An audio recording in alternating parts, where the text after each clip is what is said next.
versículos 21 y 22. Vamos a hablar esta noche el día de la expiación. ¿Qué es eso? Expiar es como quitar una mancha, para que me entiendan. Limpiar algo que estaba muy sucio, pero bastante sucio. Levítico 16, 21 y 22. En la expiación hay algunas enseñanzas que nos van a servir.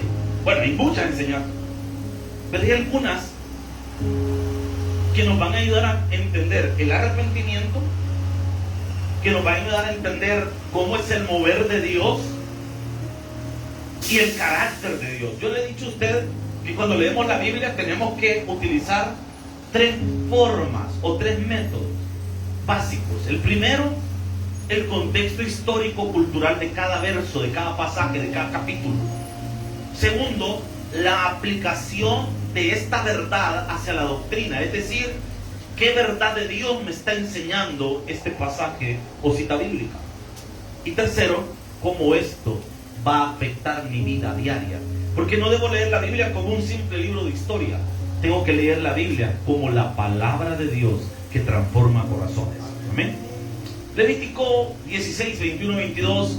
Vamos a ponernos de pie para la lectura de la palabra. Los que puedan, si por efectos de la silla, quizás la de delante está muy cerca, manténgase sentado, no hay ningún problema, hermano, no tenga pena. O si tiene algún problema de salud, no tenga ninguna pena, hermano, en quedarse ahí sentadito. Vamos a decir juntos: yo soy quien la Biblia dice que soy.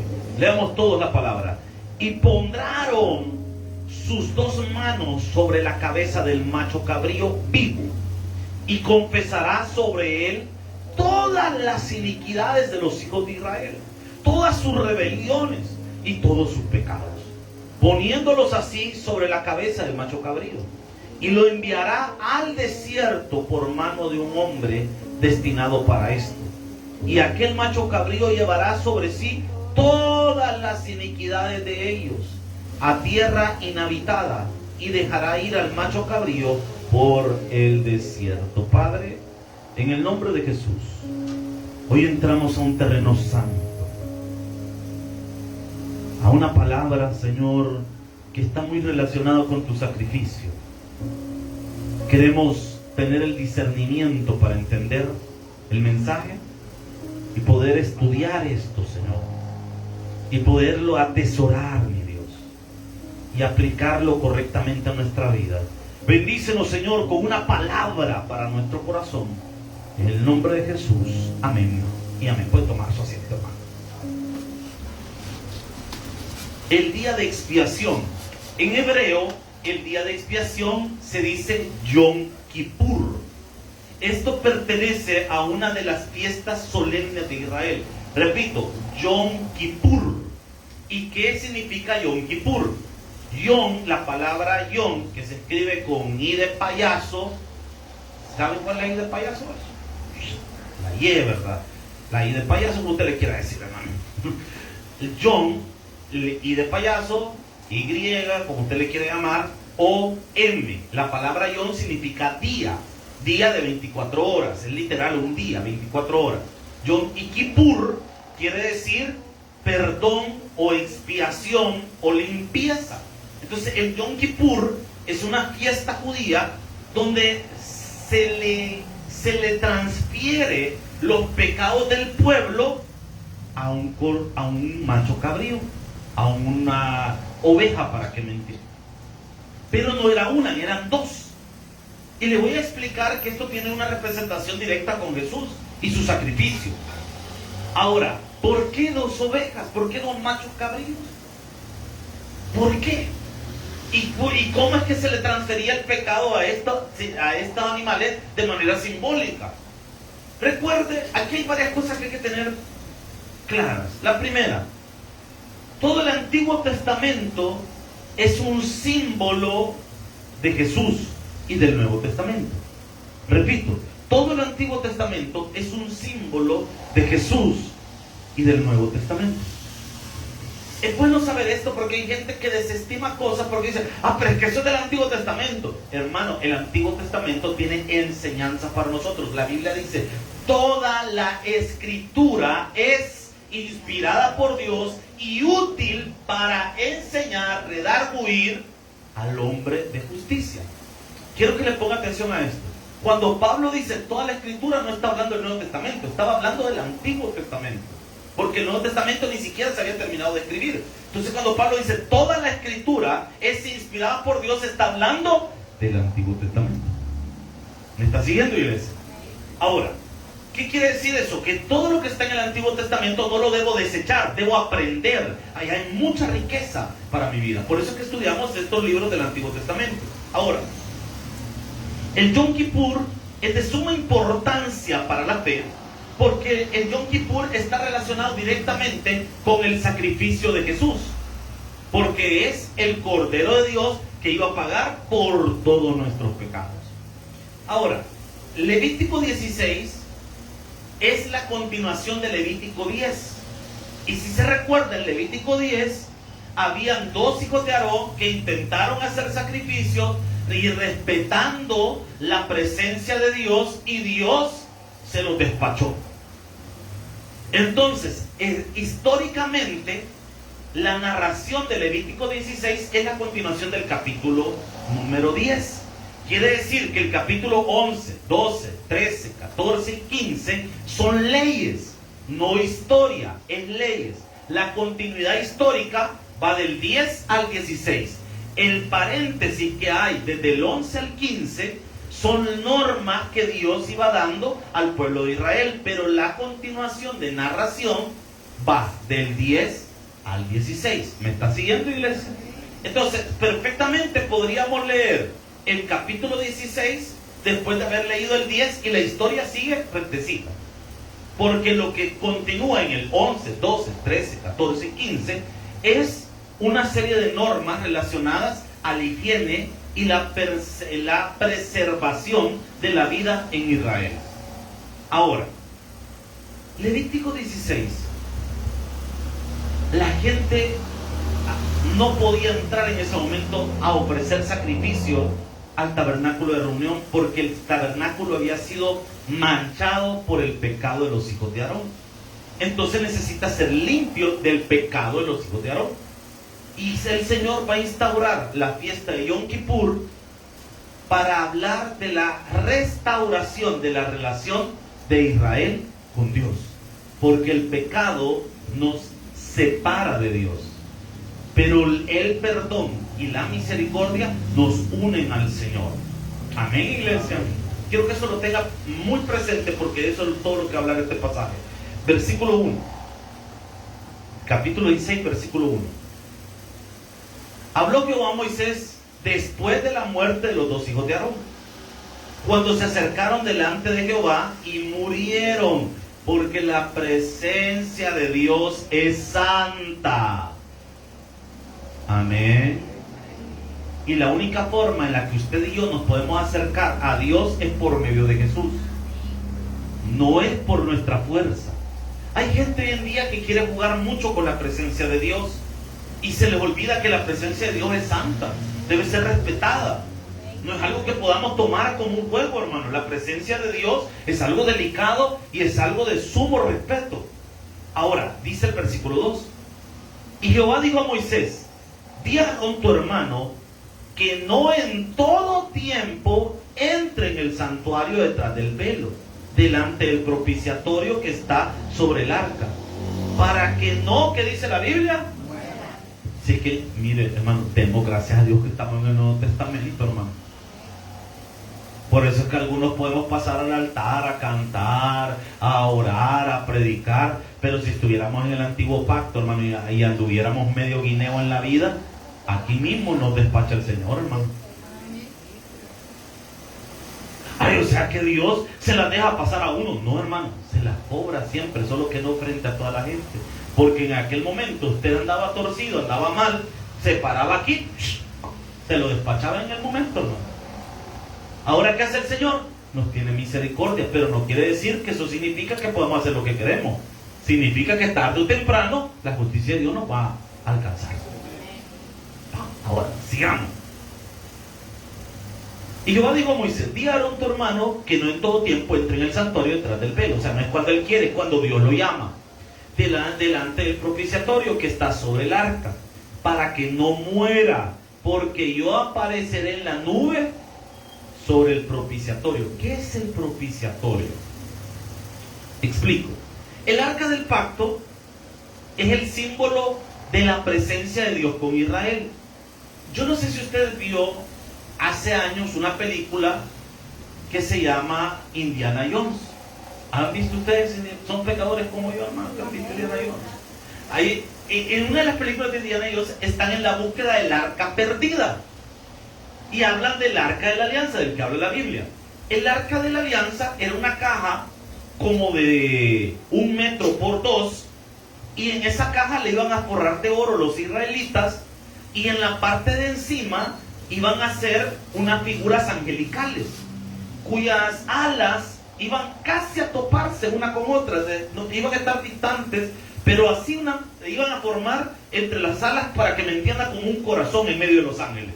Eso que está en medio de las alas, a eso le llamamos propiciatorio. ¿Por qué se le llama así? Porque es ahí donde se derramaba la sangre de los corderos. ¿Me está siguiendo hasta ahorita, hermano? Entonces, en ese lugar le voy a explicar dónde estaba esa arca. Recuerde que los judíos adoraban en el tabernáculo de reunión, no inicialmente en un templo, sino en el tabernáculo de reunión. Pastor, ¿y cuál es la diferencia entre el tabernáculo de reunión y un templo?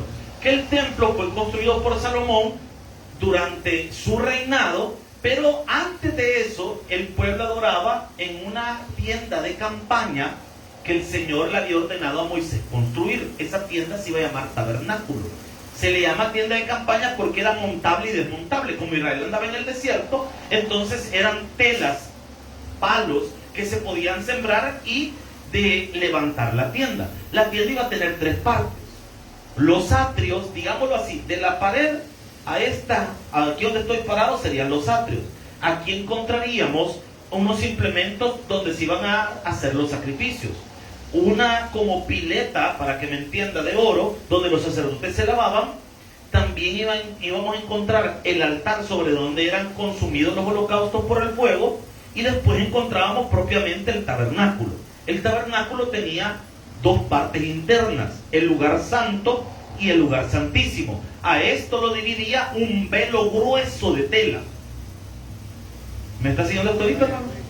En el lugar santo encontramos una mesa con los panes de la propiciación, un incenciario, y para iluminar el famoso menorá o el candelabro de oro. Pasando este velo que era grueso, cuando lo pasa el sacerdote, aquí solo podía entrar el sumo sacerdote, descendiente de Aarón. Aquí lo que iba a encontrar era el arca del pacto. Cuando ofrecían el Yom Kippur o el sacrificio por la expiación, la sangre del cordero era rociada en ese lugar. Y esta fiesta era la más esperada por Israel, porque si el sacerdote salía vivo, miren qué ganga, ¿va? Si el sacerdote salía vivo, significa que Dios había perdonado al pueblo. Si el prójimo se tostaba, le iba a decir, pero mala onda, muy feo, se moría o pasaba mejor vida, llamémoslo así, dentro del lugar santo, es que Dios no los había perdonado. Así que se imaginará al pobre sacerdote la aflicción que haber tenido ese día ministrada, hermano. Ahora, dele gracias a Dios que su mayor aflicción a la hora de ministrar son los nervios nada más, hermano. Ay, si no me sale bien la alabanza, y si oro mal, o si predico mal. Esa es nuestra única aflicción. Dele gracias a Dios, hermano. Pero en aquel tiempo era otra aflicción más difícil, hermano. Entonces, ¿qué sucede acá? Versículo 3. Con esto entrará Aarón en el santuario. O sea, no puede entrar cuando él quiera, tiene que entrar solamente para esta celebración. ¿Y con qué iba a entrar? Con un becerro para la expiación y un carnero. Se lo traduzco. El sacerdote no podía entrar al lugar santo cuando él quería. Solo podía entrar para ofrecer el Yom Kippur. ¿Lo explico una vez más, hermano? El sacerdote no podía entrar. Ay, qué ganas tengo de ir a ver a Dios ahorita. Me voy a meter al lugar santísimo para ver cómo está el Señor. no podía. Solo podía entrar una vez al año para ofrecer el Yom Kippur. ¿Me está siguiendo hasta ahorita, hermano? Ok. ¿Dónde encontramos eso o cómo esto tiene una referencia directa a nuestro Señor Jesucristo? Hebreos capítulo 7, versículos 26 y 27.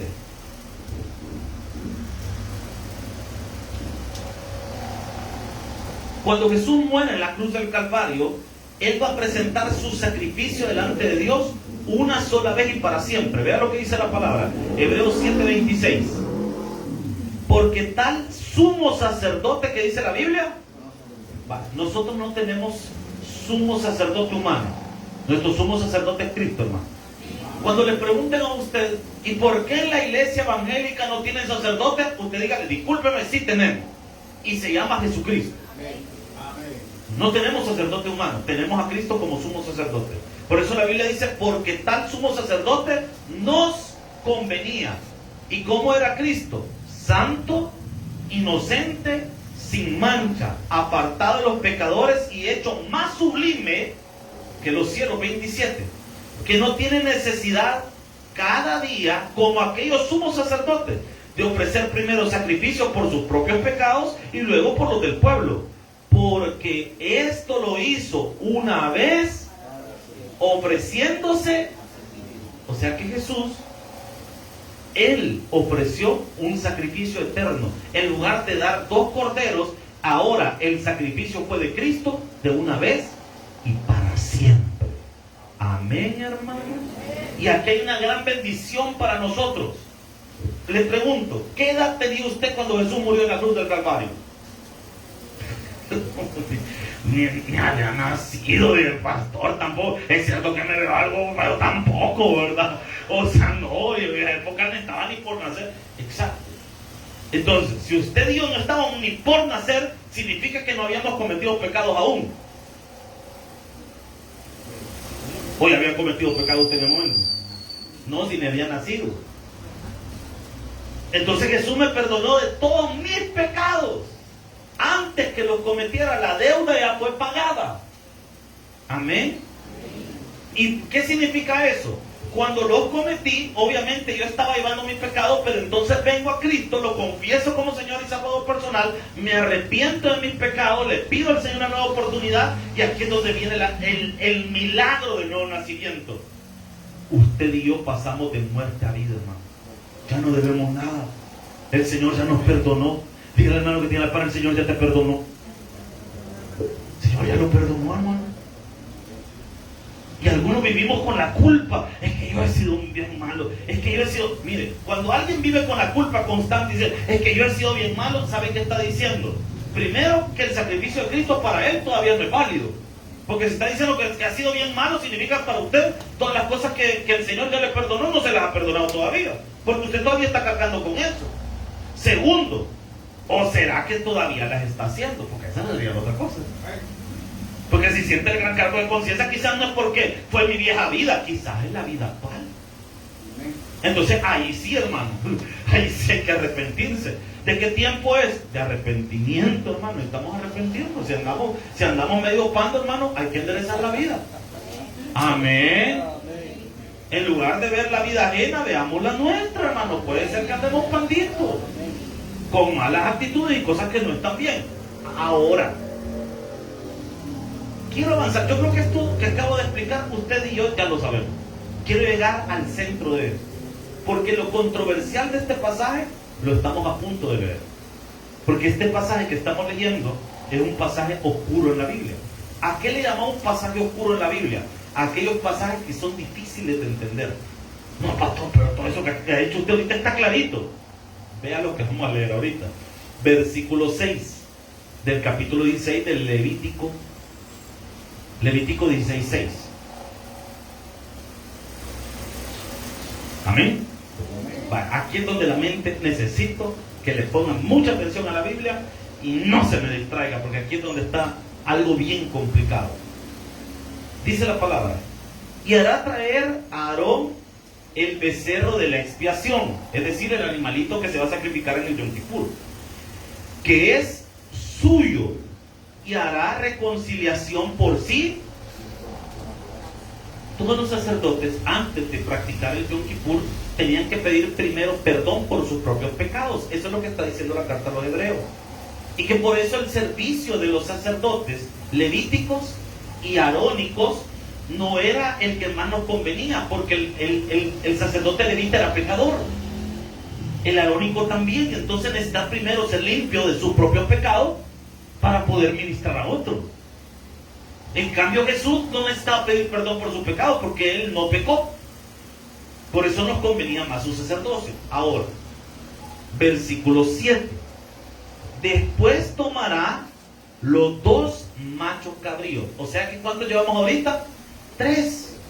El del sacerdote para sus propios pecados y los otros 2. ¿Cuántos llevamos, iglesia? 3. Pongan atención. Y después tomará los 2 machos cabríos y los presentará delante de Jehová a la puerta del tabernáculo de reunión. Y pongan atención a esto, que aquí es donde la cosa se complica. Y echará suertes Aarón sobre los 2 machos cabríos. Una suerte por Jehová y la otra, ¿por qué dice? ¿Qué es eso? ¿O quién es ese? Y hará traer a Aarón el macho cabrío sobre el cual cayere la suerte por Jehová y lo ofrecerá en expiación. Barajémosla al suave. Me están diciendo que son 3 animalitos. Uno que va a ser sacrificado para que Aarón reciba perdón por sus pecados. Recuerde que los sacrificios de animales cubrían el pecado de Israel, mas no lo limpiaban, porque la única manera de limpiar el pecado de un hombre es cambiar la naturaleza del hombre, y eso solo lo puede hacer el Espíritu Santo. Por eso es que solo después del sacrificio de Cristo los pecados son perdonados y limpiados completamente. Entonces el sacerdote ofrecía un sacrificio por sus propios pecados, tenía 2 cabritos más para elegirlos, para saber cuál tenía que elegir. Tenía que echar suertes. Una suerte iba a caer para el cordero que iba a ser sacrificado dentro del tabernáculo y el otro que iba a ser enviado a Azazel. Ahora la pregunta del mío: ¿quién es el bendito Azazel? ¿O qué es eso?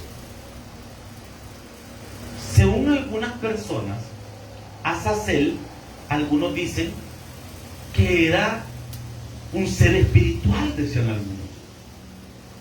Pero eso rompe completamente el hilo de la Biblia. Porque en ninguna parte de la Biblia Dios nos llama a ofrecerle sacrificios a alguna divinidad XYZ, sino solamente a Jehová. Bueno, y entonces, ¿qué es Azazel? Por eso le digo que estos son de los pasajes que se llaman pasajes oscuros, porque son difíciles de entender. ¿Estamos acá, iglesia? No va a andar usted diciendo: mire, yo me voy a sacrificar para Azazel. ¿Qué es eso del Azazel? Vaya, primero vamos desarmando el verso. Empecemos desde el 8. Y echará suertes. Cuando leamos la Biblia, no podemos pasar una lectura sin entender cada palabra. Si no entendemos cada palabra, no entendemos el mensaje. Cuando leemos la Biblia debemos entender que no estamos hablando de un libro actual, sino del pasado. ¿Qué significa eso? Que el significado de las palabras va a ser diferente a cómo las entendemos en la actualidad. El significado es totalmente diferente, porque fue escrito en un contexto histórico diferente al nuestro, por personas que pensaban muy diferente a como lo vemos las cosas nosotros, y en una época diferente a la nuestra. El error común que tenemos a la hora de leer la Biblia es que queremos leer la Biblia desde nuestra época, y por eso no la entendemos. Porque nosotros vivimos ¿en qué año, hermano? Algunos ya viven en el 29, porque siempre andan en otra esfera, pero en el 2026 somos personas modernas. No vemos las cosas como las veían ellos. Yo no veo aquí a ninguna hermana con su turbante ahí tapándose toda la cara, ¿verdad? Nosotros no somos de esa cultura. Ahora, ¿por qué digo esto? Porque es importante entender cómo entendían ellos las cosas. Para nosotros echar suerte, o la palabra suerte, la relacionamos ¿a qué? Al azar y a las apuestas. Eso para nosotros es echar suerte, o la suerte. ¿Usted qué dice? Por ejemplo, va a aquellas maquinitas donde tiene que agarrar un peluche o sacar pistos, ¿se ha fijado? Va a la Plaza Mundo y ella tiene una maquinita donde hay un peluche, unos billetes de a 20, unos de a 100, un PlayStation, y usted dice, ay, ojalá me saque algo, ¿verdad? Ay, primero Dios tenga suerte, dice. Echa la moneda y se lo bajan como siempre. Nosotros entendemos la suerte más relacionada al azar. Usted va a una vela, por ejemplo, en un pueblo, ¿qué va a encontrar afuera de la casa donde están velando al prójimo? Naipes, exactamente. ¿Y qué está haciendo la gente? Jugando cartas, y eso es un juego de azar. Y eso que es, ay, ojalá que tenga la suerte, porque necesito pagar los frijoles más tarde en la tienda, ¿verdad? Y aquí, lo de los frijoles, estoy aquí jugando, ¿verdad? O cuando estábamos pequeños, ¿cuántos se acuerdan de los tazos? ¿Quiénes fueron de la generación de los tazos? La mayoría ni había nacido, ya estar inventando. ¿Se acuerda cómo nos poníamos a jugar? Y era un juego de azar. O con las moneditas, ¿cuántos jugaron las de a 5? ¿Se acuerda, verdad? Entonces uno cuenta la monedita ahí viendo qué onda, rebuscándose ahí para conseguir para el mango afuera de la escuela. Todo eso es relacionado a las suertes. Pero cuando los hebreos dicen echar suertes, no están hablando de eso. Para el pueblo hebreo, echar suertes era dejar las cosas en las manos de Dios. Esa expresión de echar suerte, cuando usted la lee en la Biblia, es que la decisión está en Dios. Ya no puedo decidir yo, que decida Dios. Y los judíos utilizaban diferentes implementos para eso. Por ejemplo, usaban cerámica que la marcaban, la tiraban en una bolsita, y al que le saliera la marca de esa cerámica, ese era el escogido. Esa era una forma de echar suerte para saber la voluntad de Dios. La otra manera era arrojar piedras, y una de esas piedras tenía una marca para designar que esa era la voluntad de Dios. No era una suerte relacionada al azar, sino era una manera de preguntarle a Dios cuál era su decisión. ¿Me está siguiendo, iglesia? Entonces, cuando los judíos dicen echar suerte, no están pensando en el azar, sino en que Dios toma una decisión. Y quizás la más compleja de todas las maneras era el famoso Urim y Tumim, que tenían los sacerdotes dos piedras acá, que eran el Urim y el Tumim, que servían para también interpretar la voluntad del Señor. Ya resolvimos lo primero. Echar suerte no tiene nada que ver con el azar, sino saber cuál era la voluntad de Dios. ¿Estamos claros hasta ahorita? Entonces, ahora entendiendo eso, dice el 8. Y echarán suerte, conocerán la voluntad de Dios, Aarón sobre los dos machos cabríos. ¿Cuál era la voluntad de Dios? ¿Cuál se iba a sacrificar en el templo y cuál se iba a mandar al desierto para Azazel? Esa era la suerte que se iba a echar. Pero ahora tenemos la otra pregunta. ¿Qué es Azazel? Cuando nos topamos con esto, que es tan difícil de entender, que el traductor no le halló la manera de dejarnos una traducción para la palabra Azazel. Entonces el traductor la deja tal cual está. No se esmera por traducirla, la deja así, para que nosotros los lectores después nos estemos dando duro para entender qué dice ahí. ¿Qué significa la palabra Azazel en el hebreo? Le dije que para entender un pasaje teníamos que irnos al sentido etimológico de las palabras. Cuando la lectura no la entiendo a simple lectura, a simple leída, ¿verdad? Vengo, leo y me quedo, por más que les puedo pasar toda la noche leyendo Azazel, y no voy a entender nada. Entonces, ¿qué necesito? Entender el significado de la palabra. Para eso, gracias a Dios, en nuestro tiempo moderno tenemos diccionario. Usted no necesita ir a aprender hebreo para poder traducir esta palabra, solo necesita un diccionario. Amén. Pero no el diccionario de la RAE, sino un diccionario bíblico, o una traducción que pueda usted estar certero de que sea buena. Ahora, Azazel, ¿qué significa? Significa el que viaja lejos. Es otra palabra en hebreo para designar algo en el desierto, pero que queda lejos. O sea, algo que está, pero hasta allá, ¿verdad?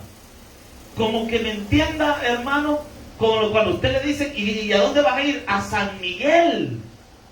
O sea que aquí Azazel sería San Miguel, La Unión, Honduras. O sea, está diciendo que está lejos. Entonces, ¿qué está diciendo la palabra? Que un cordero se iba a sacrificar y que otro cordero lo iban a dejar que se perdiera en el desierto. ¿Y eso qué significaba? Tiene un simbolismo. El cordero sacrificado en el templo representa el perdón de los pecados para el pueblo. El cordero que era aventado para que se perdiera en el desierto representa que el pecado de Israel sale del campamento y se aleja. Esto es un símbolo, hermano, de lo que significa arrepentirse y nacer de nuevo. ¿Qué significa? Que el pecado se va de mi vida. Y aquí es donde encontramos la lección para nosotros esta noche. El pecado habrá salido ya de nosotros, de nuestra vida. O lo tenemos presente siempre. Porque nacer de nuevo significa que yo a todo lo malo de mi vida, a todo lo pecaminoso, a todo lo que sé que no le agrada a Dios, yo lo voy a sacar de mi vida, así como se sacaba ese cordero y que se fuera. O somos de las personas que a lo malo lo tenemos cerca. Aló. Es que le voy a decir algo, hermano, y no es mi intención ser fatalista, ni loco, ni religioso. Yo creo que soy de las personas menos religiosas que ustedes pueden encontrar. Pero hay mucha gente en las iglesias evangélicas engañada. No porque el pastor las haya engañado o la palabra las haya engañado, sino porque realmente no han nacido de nuevo, hermano. El que ha nacido de nuevo comete errores, sí, claro que sí los comete. Pero en el momento usted siente que Dios le está diciendo y le está jalando la oreja y le está diciendo lo que estás haciendo está malo. Cambiado. Ya no peca tranquilo, hermano. Usted antes de conocer a Dios, usted se iba a la disco de lo más suave del mundo. Usted sabe lo que le estoy hablando. Si alguien fue del mundo, usted sabe lo que le estoy hablando. Usted se iba a los bailes, era un trompo, hermano. El pirulino le decían al hermano. Hasta ruedas le hacían para el baile. Y el hermano ya medio. ¿Sentía usted cargo de conciencia? Nada. Es más, decía, ¿cuándo va a haber otro baile? Fumábamos, tomábamos, hacíamos y deshacíamos y sentíamos cargas. No, ninguna.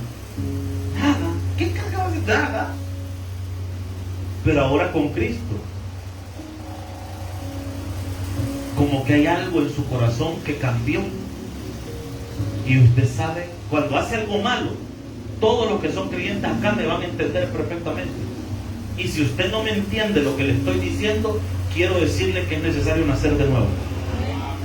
Pero todo el que ha nacido de nuevo, después de cometer un error, hay un sentimiento pero terrible, hermano, que usted dice, Señor, te fallé.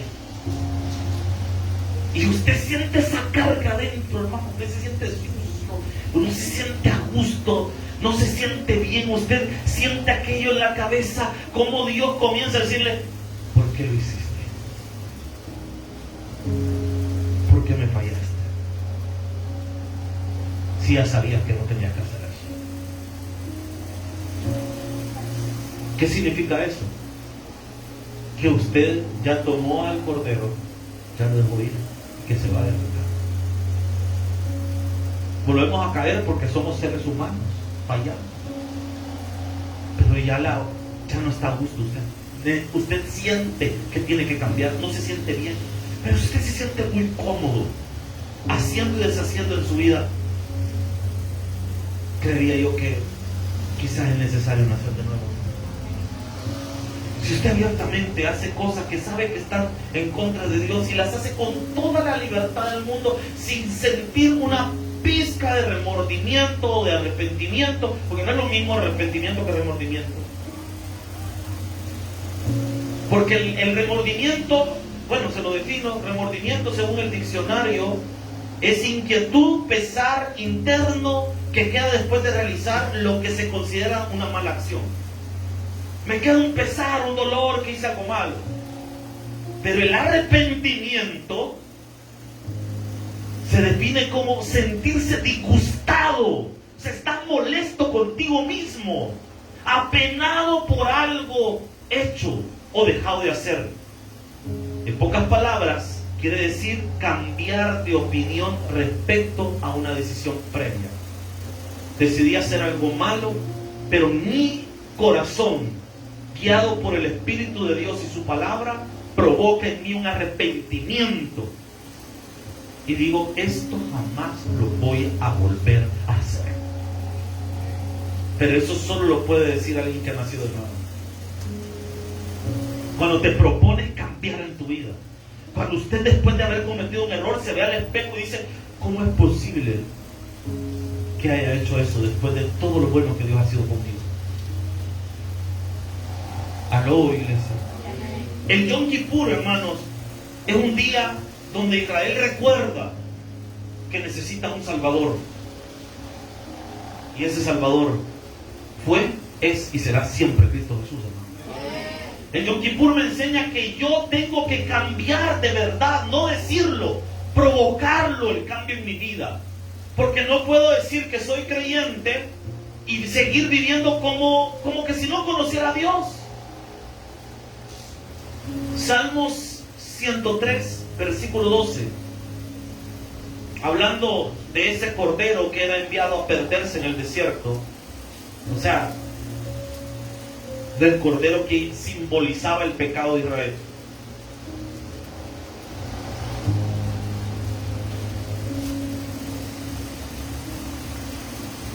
Versículo 12. Cuanto está lejos, ¿lo tiene, iglesia? 103:12. Si no, ahí están las pantallas. Cuanto está lejos el oriente del occidente, hizo alejar de nosotros nuestras. Este versículo está hablando del Yom Kippur. Es un texto que los judíos leen el Yom Kippur, que está diciendo, ese corderito se aleja tanto que representa cómo el pecado se va alejando del campamento de Israel. Nuestro cordero ya fue sacrificado, fue Cristo Jesús. Nuestro pecado ya fue perdonado. Es tiempo de que vivamos vidas nuevas, hermano. Vidas transformadas por Jesús. Pastor, ¿y cómo puedo experimentar una vida nueva? Una vida transformada por Jesús. Ahí es donde entra Levítico 16, 21, 22, que son los textos con los que comenzamos. ¿Cómo hago para empezar de nuevo, pastor? Me doy cuenta que he llevado una vida desordenada, me he dado cuenta que he estado mal, me doy cuenta que estoy mal actualmente. ¿Qué hago? El camino que todos debemos seguir. Levítico 16, 21, 22. Y pondrá a Aarón sus dos manos sobre la cabeza del macho cabrío. ¿Y qué dice? Y confesará sobre él todas las iniquidades de los hijos de Israel, todas sus rebeliones y todos sus pecados. ¿Qué está diciendo la palabra? Arrepentirse es ponerse a cuentas con Dios. Ese es el llamado de Dios. Jesús lo dijo. La palabra en todo el Antiguo Testamento hay múltiples llamados al arrepentimiento, donde el Señor dice, venid y pongámonos en cuenta. ¿Qué es eso? Hablar con Dios. Usted no necesita ir donde un hombre y confesarle sus pecados. Usted necesita ir donde Cristo. Ya no tiene que ir donde un hombre y decirle a él en qué le ha fallado, o donde su esposo, donde su esposa, o donde su amigo, donde su amiga. No, hermano, donde el pastor. No, hermano, usted debe ir a los pies de Cristo Jesús. Amén. Y a los pies de Cristo, gloria a Dios, Decirle al Señor: Señor, tengo este problema. Confesárselo a Él. Confiéselo, dígaselo. Si de todas formas Él ya lo sabe, hermano. Y a pesar de que ya lo sabe, le ama. A Él le podemos decir lo que somos, sin miedo a ser juzgados. Porque ahí vamos a ser perdonados. Si los que pasamos al frente contáramos todas las cosas que hemos hecho en la vida, usted no volviera a poner un pie jamás en una iglesia. Porque por muy bueno que usted vea a un pastor, a un cantante, a una ministra de alabanza, a quien sea, tiene cosas muy malas en su vida. Todos. Porque entonces, si dijéramos que hay un hombre perfecto, entonces estaríamos mintiendo y contradiciendo la palabra. Todos tenemos cosas muy oscuras en nuestra vida. Capítulos de nuestra vida que nos da vergüenza hasta recordarlos. Bendita gracia de Jesús. Si usted le confiesa a su amigo o a su amiga y le dice: yo como te quiero mucho y sos mi amiga o sos mi amigo, te voy a contar todo lo malo que he hecho. Ni ha ido por la mitad cuando su amigo ya no quiere ser su amigo. ¿Qué hiciste y qué? No, pero ¿qué? Bien dicen que las más calladitas, y no empiezan a juzgar.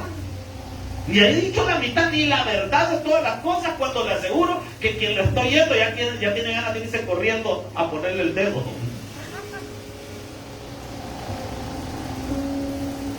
¿Por qué? Porque el ser humano así es. Pero usted va donde Jesús y usted le dice a Jesús: Señor, yo hice tal cosa. Primero lo que Jesús nos va a decir: ya lo sabía, te vi. Segundo, Jesús nos preguntaría: ¿y qué querés hacer? ¿Querés cambiar o querés seguir siendo igual? Oh, Señor, yo quiero cambiar.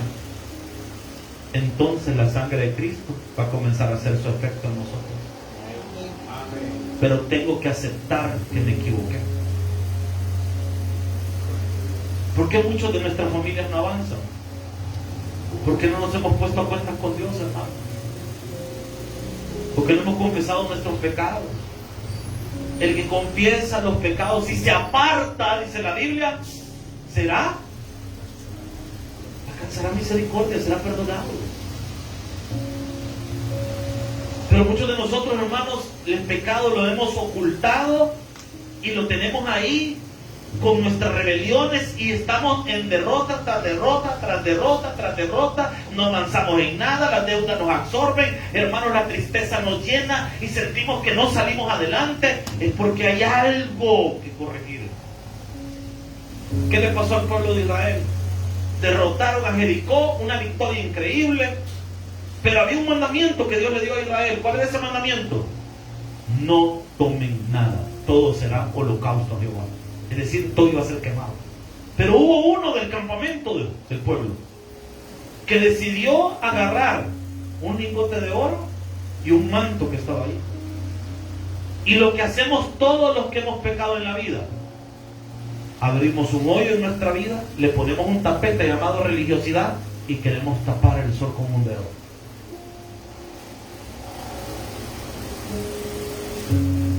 Hermanos, no se puede tapar el sol con un dedo. Necesitamos cambiar. Y Israel vino y quiso tener otra victoria contra un pueblo pequeño. Comparado con Jericó era insignificante. Y ese pueblo pequeño vence a Israel. Israel dice: Señor, ¿y por qué no nos ayudaste? Como muchos de nosotros le estamos reclamando a Dios: Señor, ¿y por qué no me has sanado? Señor, ¿y por qué mi hijo nunca cambia? ¿Y por qué mi familia no avanza? ¿Por qué estamos al borde del divorcio? ¿Por qué las cosas no salen mal? ¿Por qué, Señor? ¿Por qué dejas que me pasen todas estas cosas? ¿Y qué le dijo Dios a Josué? Josué, deja de reclamarme. Mejor revisa tu pueblo.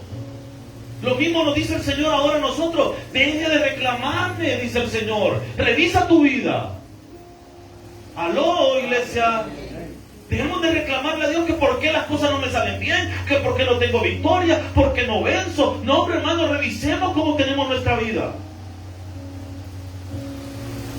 Y cuando encontremos el manto babilónico y el lingote de oro, hay que confesarlo delante del Señor. ¿Cuándo cesó la derrota de Israel? Cuando el pecado fue quitado de en medio. Cuando hubo un cambio. ¿Cuántos queremos ser victoriosos, hermano? ¿Cuántos queremos que nuestras empresas, emprendimientos crezcan, hermano? Quitemos el pecado del medio, hombre. No hagamos cosas malas. ¿Cuántos queremos que nuestras familias avancen? Ya menos, amén, mira.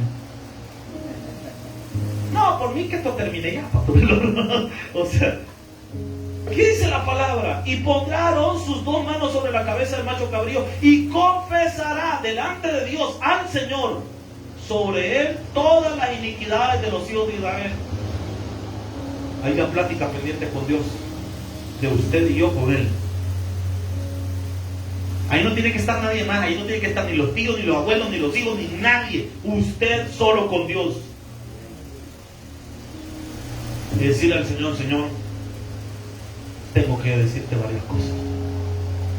Y decirle, hice esto, he hecho esto, esto. Y deje que el Señor obre. Y dice la palabra, poniéndola sobre la cabeza del macho cabrío, y lo enviará al desierto por mano de un hombre destinado para esto. Y aquel macho cabrío llevará sobre sí todas las iniquidades de ellos a tierra inhabitada, y dejará ir al macho cabrío por él.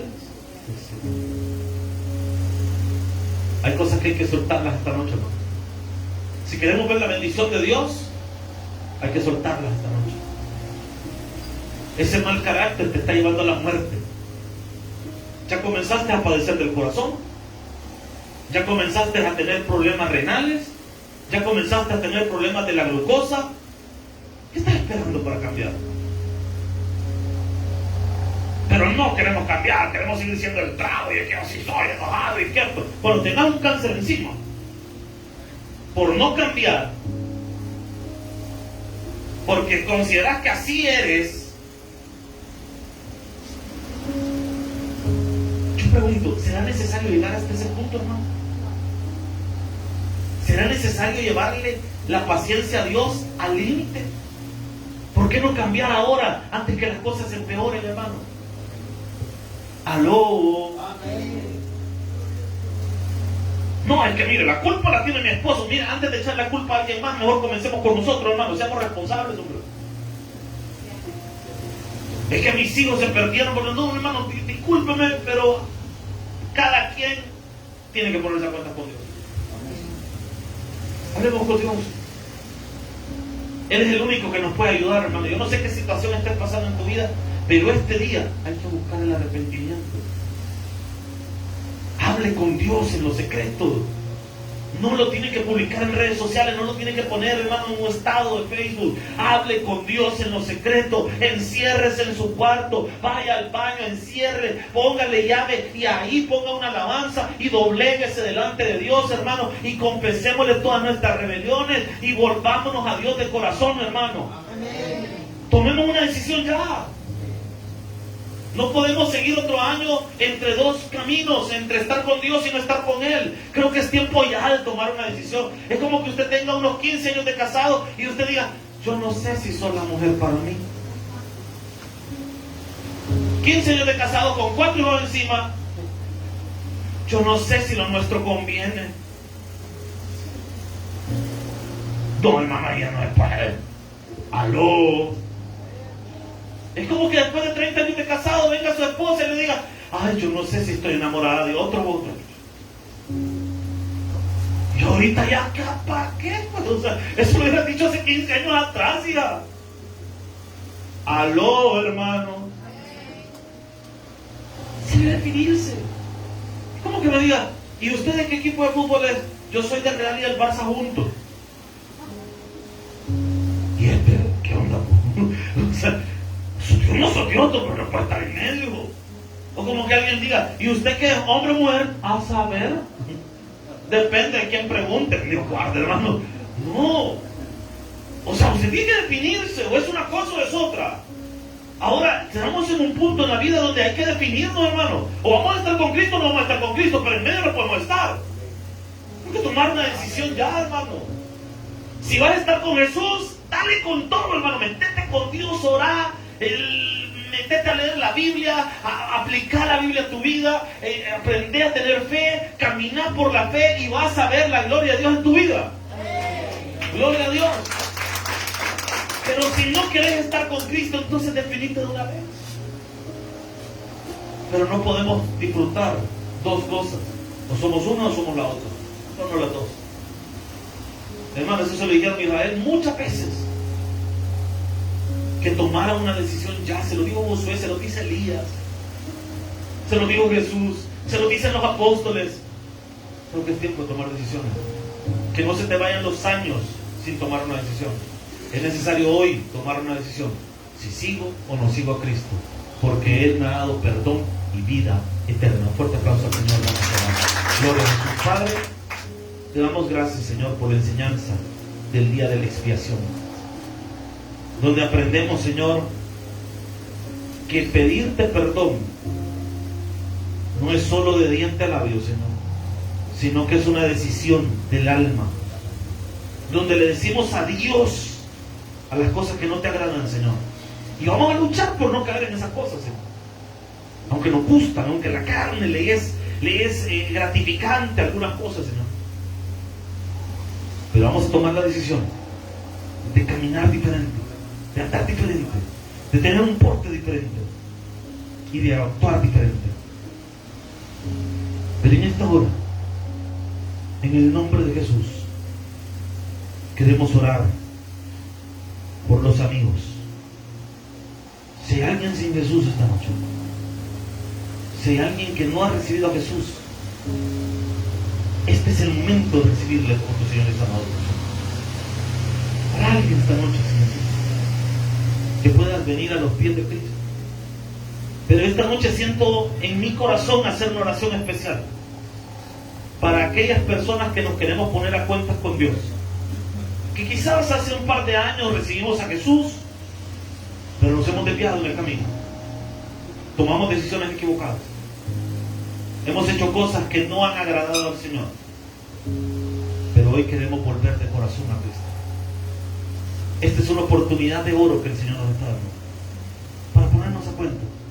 Ahí donde estás. Dile al Señor, Señor, yo te fallé. Me equivoqué. Pero deseo, Señor, poder recibir tu perdón. Y te pido, así como Sansón, Señor, una oportunidad más. Vuelve a llamarme, Señor. Dame la oportunidad de servirte una vez más. Señor, quizás desperdicié un par de años de mi vida tomando malas decisiones, haciendo cosas que no están bien. Pero hoy te pido, Señor, una oportunidad nueva para hacer bien las cosas, Señor. Para caminar de la mano con tu Espíritu Santo, Señor. Para caminar contigo, Señor. No me quiero apartar, pero ni siquiera un centímetro, Señor. Quiero caminar a tu lado, Señor. Por favor, dame otra oportunidad. Te lo ruego. Una nueva, Señor. Por favor, Señor. Gracias, mi Dios, por tu misericordia. Por tu palabra, Señor, que es el tesoro invaluable para mi vida. Gracias, Señor. En el nombre de Jesús lo pedimos todo creyendo. Amén y amén.